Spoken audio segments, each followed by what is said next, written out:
Hey everybody, Grant Bledsoe from Three Oaks Wealth here. There are a ton of rules of thumb out there with regard to retirement spending. You may have heard of the 80% spending rule in retirement. You may have heard of the 4% portfolio distribution, which is widely cited. We've talked about it on our YouTube channel a time or two. The problem with those rules of thumb, as helpful as they are, as great information as it is, I've never met anybody in my entire life who can force fit their spending needs and their retirement plan into one of these rigid rules of thumb. So in today's video, we're going to talk all about how you can create a monthly retirement budget that works for you and your retirement income and financial plan. We'll go through a hypothetical example. We'll also compare that hypothetical example to some national averages to get an understanding about what people tend to spend in retirement at various ages. And with any luck, you'll have what you need to create a monthly budget in retirement that works for you. So the most common retirement income, retirement spending rule of thumb you've probably heard of is the 80% rule of thumb, where if you take 100% of your income while you're working, multiply your annual income by 80%, that's what your retirement budget should be after you stop working. And the theory of it is such that if you think of while you're working, you have income coming in from your job every single month, you're paying taxes on that income, you're probably deferring some of it, you're saving some of it for retirement, maybe in the company 401k or a similar type of account. And then when you transition into retirement, you don't need to save any longer. So that portion of your income that you were using for savings simply goes away, and you should be able to live off of 80% of what your income used to be. The problem with that is that I've never met anybody whose actual retirement can force fit into one of these rules of thumb. Generally, as soon as you stop working, you have a little bit more time on your hands, that's when you really want to lean into your hobbies, whether it be traveling or pickleball or golf or any fly fishing, any combination of things that you like to do. You kind of need to incorporate in the budget. And if you didn't have that factored in while you were working because you simply didn't have the time, where is that going to show up in 80% of your working income? So a better approach from my perspective, our perspective at our financial planning office, is to simply project this out piece by piece, not by just brainstorming, well, how much do I think am I going to travel? What's my mortgage payment? How much am I going to spend on groceries? But by actually taking data of what your spending looks like right now and then making some minor adjustments.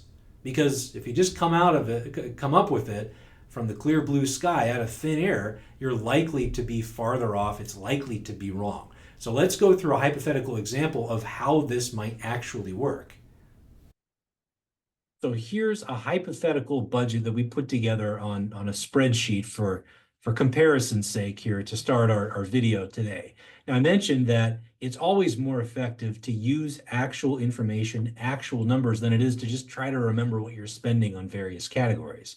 And the good news is that today there are a ton of programs, of software packages out there that will help you with this, that'll do a lot of it for you. One of them is called Monarch. Another is called You Need a Budget, YNAB, YNAB. What we're looking at is output from a tool that we use internally in our financial planning office, which I've shown on other videos on our channel before. But the whole point is that you want to download the transactions from your bank and credit card accounts so that you're taking an approach of an audit as opposed to just coming up with numbers and hoping that they're accurate.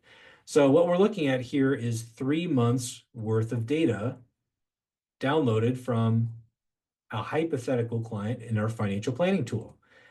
The transactions come in here, they don't look very good. And so what we like to do is convert them into a profit and loss statement for your household, where in a business's income statement, you're always going to have revenues and money coming in at the top. That's precisely how we want to set this up. So you see here that we have 3 columns, 3 months worth of data, August, September, October, and then simply the average of those 3 months. And if we have the income section at the top, we've included components of income now and other components of income that haven't started yet. And so right now, our hypothetical client here is working. They're producing an income every single month. You can see that it's bounced around. Maybe they got a bonus in September at some point. They have a little bit of interest that they're earning each month from their accounts. And they do plan on filing for Social Security as soon as they step into retirement, but they haven't done that yet. So what we like to do is evaluate month by month and then the averages, and then create a projection based on that. So if at the top of our budget we have money coming in, the next section down are our various components of expenses. We like to split this up from with auto costs, household expenses, insurance related expenses, living expenses, and then we net everything together to where we have money that came in, money that went out, and what's the total difference in our cash between the beginning of the month and the end of the month. Now, the next step here is to create a projection. So I will unhide that now. So based on our 3 months of data, obviously in retirement, some of these items are going to change. Your income is going to go away at that point.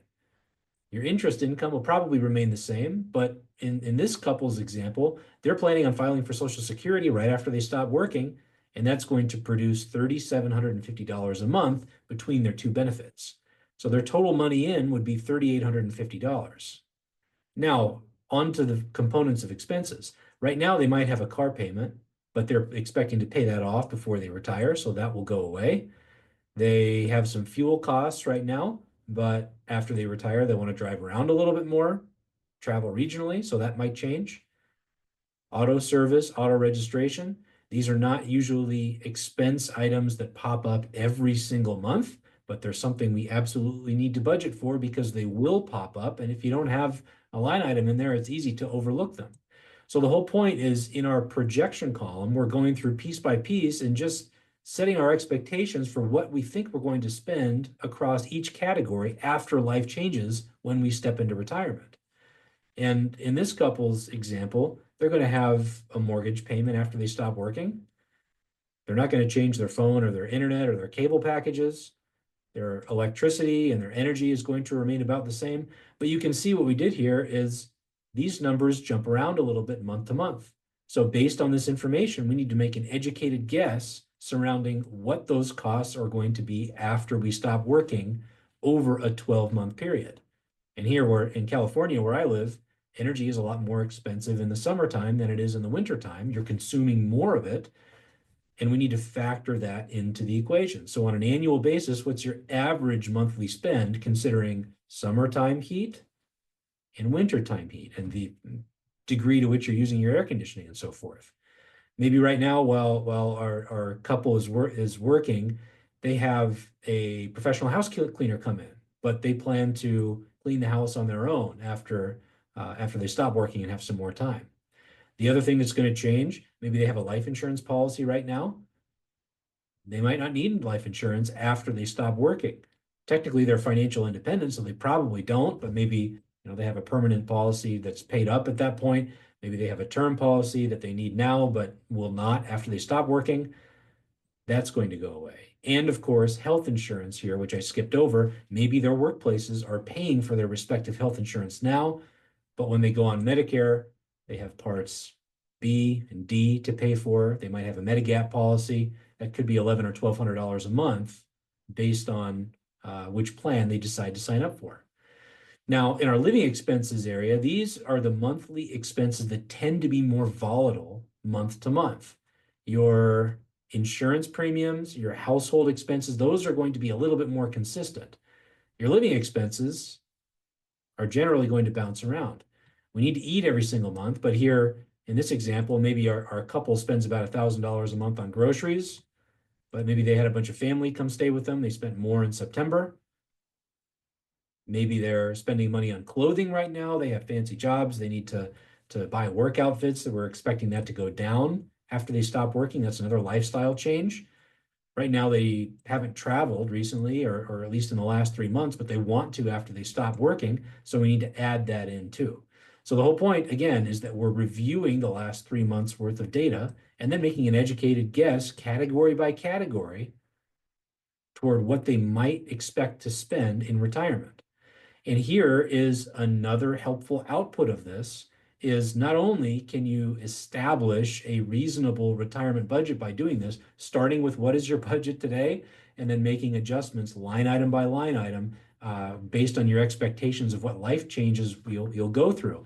But on top of that, when you get to the end of the exercise, now we can sum everything up and we know exactly how much money is going to come in from Social Security and other sources each month. How much money do we expect to go out? How much are we budgeting for? And what is the net? And if like our hypothetical couple here, you have more money coming out every single month than you have going in, you have a deficit. That's called a retirement income gap. And that means that in this circumstance, they're going to need to pull $4,800 or $4,900 every single month from their savings somewhere, their retirement accounts, their investments, their bank accounts, somewhere else to make ends meet and match these two components. So there's a lot of benefit to doing this, but you're actually using data to produce your monthly budget as opposed to relying on some rule of thumb that may or may not fit your personal circumstances. And you can even go beyond this if you want and create multiple projections for different age brackets based on how old you are. If you want to model in the fact that you're probably going to spend less when you're 85 compared to when you're 75, as people tend to slow down, you can easily fit that into a different column. So in our hypothetical example, our couple is going to transition into retirement with a monthly budget, at least right out of the gate, of about $8,700 per month. They'll have Social Security coming in, which gives them a retirement income gap of about $4,800. That's the amount that they need to take out of their resources somewhere in order to make up that difference, whether it be taking cash out of the bank or distributions from their investments or retirement accounts or some combination of the two. Now, one question that a lot of you are probably asking is this really what people are spending out there? It seems like a lot. It seems like not enough. What are people actually spending out there in retirement? And thankfully for us, the federal government's Department of Labor Statistics goes around the country every single year and polls a whole bunch of people about their spending habits. And they track what people are spending money on, how much they're spending, and then they split all that information up into different age demographics and make it all publicly available. So the most recent poll figures that were published, they've broken the groups up into ages 55 to 64, 65 to 74, and then 75 plus. And last, of course, they have age groups of younger demographics too. Now, in the 2023 poll results, that first demographic, ages 55 through 64, spent an average of about $83,000 per year, which is just a little bit less than $7,000 per month. Now, that may not be indicative of everybody being totally retired. 55 to 64-year-olds, a lot of people are still working. A lot of people probably still have young kids at home, maybe not young any longer, but a lot of them still have kids at home that haven't gone off on their own yet. And that group may not be indicative of what the country is spending in retirement on average, but it is helpful information. The next group, ages 65 to 74, spent on average a little bit more than $65,000 in 2023, which on a monthly basis is more like $5,400. And the oldest demographic, ages 75 plus, spent about $53,000 per year, or $4,400 per month. So this is interesting information. Our hypothetical couple is spending a little bit more than the national averages. We didn't talk about how old they are or what their needs are, but if we think about this in the sense that they're just transitioning into retirement, they still have energy, they want to travel, we pencil that into the budget, then based on the national averages, if they're like everybody else, they probably will spend a little bit less as they get older and start to slow down. Now, the million-dollar question here, all this aside, the million-dollar question that we haven't even touched in this video is $8,700 going to work out for them? They have an income gap of $4,800 per month. If they take $4,800 per month out of their nest egg, their cash, their investments, their long-term retirement savings, is that nest egg large enough to sustain them for the rest of their lives, or are they going to run out of money? That is a topic for another video, but is precisely where we should go next. That's it for today's video. I hope you found it helpful. If you take anything away from today's video, I hope it's that when you build your retirement income budget, your retirement income plan, is that you use actual data and then use that as a baseline to make a projection toward what you're actually going to spend.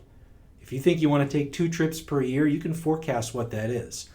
Medicare premiums, how much you're going to spend on healthcare, all that is public knowledge you can build into your own spending plan and your own retirement budget. The key is doing the work and making sure that you get there in a reasonable way. So I hope you liked the video. Make sure that you like this video and subscribe to our channel so that you get notified anytime we publish something new, and I will see you all again soon.